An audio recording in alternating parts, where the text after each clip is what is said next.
3년 전 스텐트 삽입술을 받고 좌주간부 협심증 치료에 성공한 박순자 씨. 수술 후 박 씨는 다시 평범한 생활로 돌아왔다. 다행히 재발도 되지 않았다. 그녀는 지금까지 치료가 성공적이라고 믿고 있다.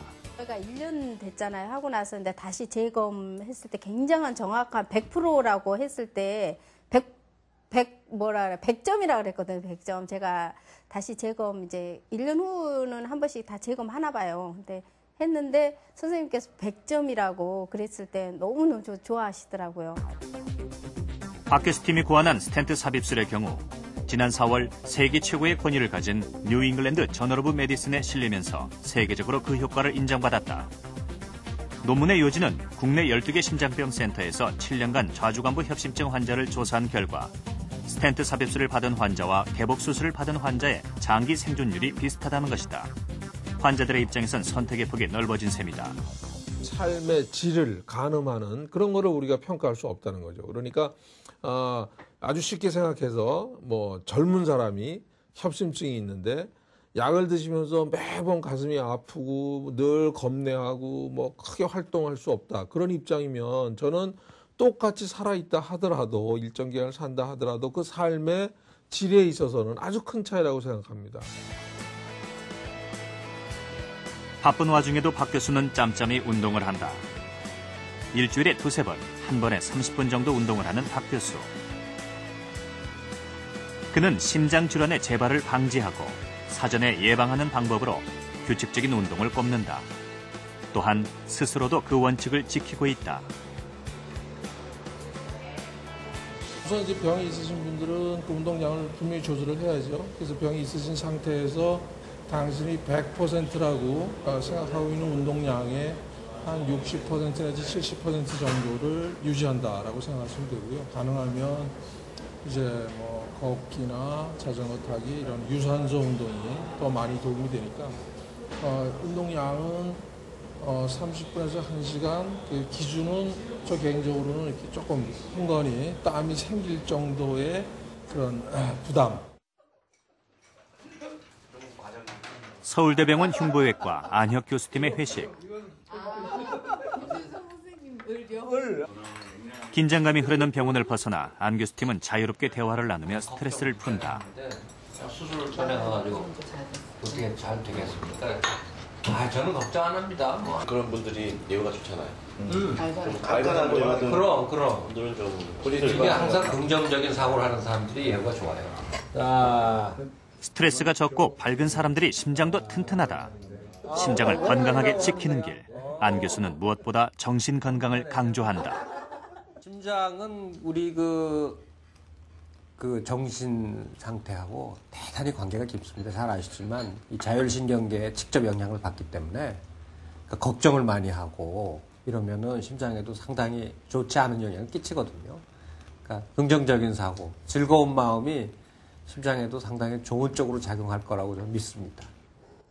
심장질환 예방은 혈관을 건강하게 유지하는 게 핵심인데요. 여러 가지 항목 중에 무엇보다 중요한 건 금연입니다. 흡연자는 비흡연자에 비해서 협심증, 심근경색증 발병 빈도가 3배 이상 높다는 점 꼭 기억하셔야 하고요. 적절한 운동과 정기적으로 혈압, 혈당, 콜레스테롤 수치를 확인하는 게 필요합니다. 누구나 나이가 들면 심장혈관도 늙고 병 들어갑니다. 돌연사가 일어나는 것은 바로 그런 현상이 젊은 나이에 느닷없이 찾아오기 때문이죠. 고혈압, 고지혈증, 당뇨 이런 심장질환의 위험인자를 얼마나 잘 조절하느냐, 바로 이것이 우리를 돌연사의 위험으로부터 벗어나게 하는 길입니다.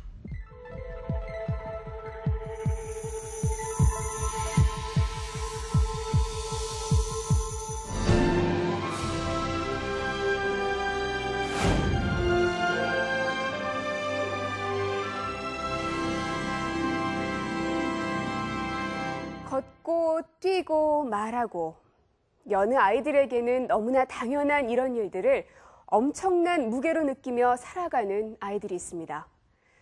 이제 겨우 3살인 쌍둥이 남매 서원이와 인호.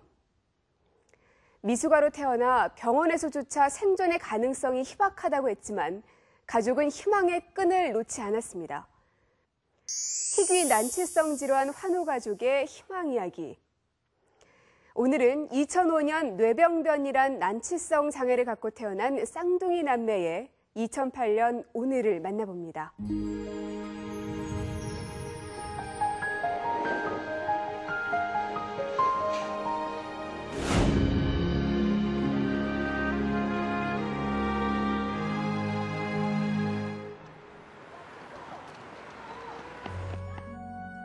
서원이네 가족의 하루가 시작됐다. 서원이의 쌍둥이 동생 인호는 오늘도 엄마의 상화에 못 이겨 마지못해 눈을 뜬다. 옷 입으러 갈까? 우리 나갈까? 여느 가족과 별반 다를 바 없는 평범한 아침. 하지만 쌍둥이 가족에겐 특별한 아침 일과가 있다.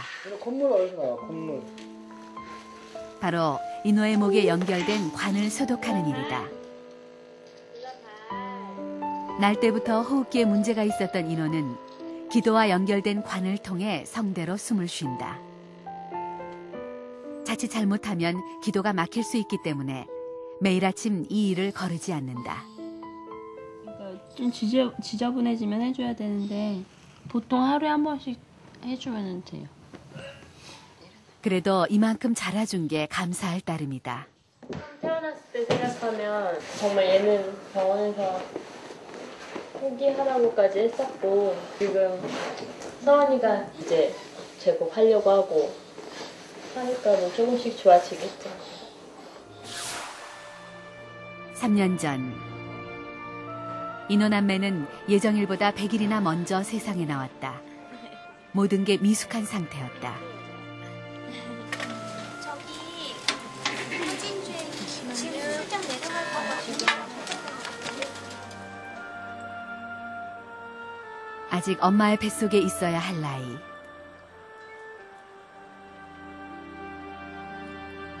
너무도 이른 만남은 엄마가 감당하기도 힘든 상황이었다. 1kg도 안 되는 작은 체구에 호흡기 수술만 4차례. 이후에도 인호는 망막증과 심장 수술을 몇 차례 더 받았다. 스스로 숨을 쉴 수 없어 태어나자마자 인공호흡기의 도움을 받아야 했던 인호. 누나 서원이에게도 무호흡 상태가 자주 찾아왔다. 무호흡 상태가 길어지면 심장 박동수가 느려지고 심한 경우 심장이 멈출 수도 있다.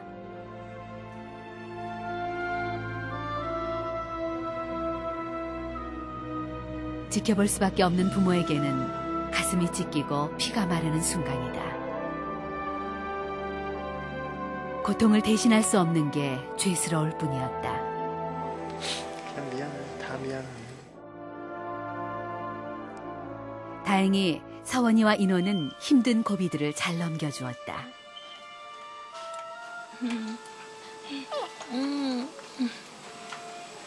서원이 사랑해. 하지만 서원이는 뇌출혈 이후 자꾸만 뇌실에 물이 차 머릿속에 관을 연결해 물을 빼내는 수술을 받아야 했다. 그러나 뇌 손상을 돌이킬 수는 없었다.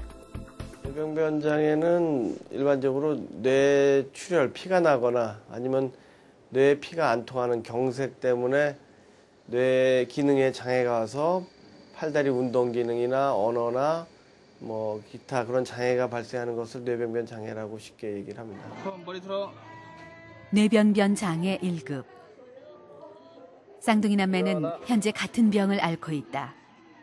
서원이의 경우 증세가 조금 더 심각하다. 지금도 서원이 몸에는 뇌실의 물을 빼주기 위한 관이 심어져 있다. 평생 이렇게 몸에 지니고 살아야 한다.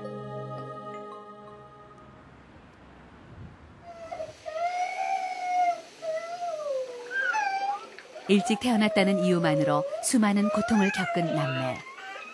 하지만 지난 3년 남매는 무럭무럭 잘 자라주었다.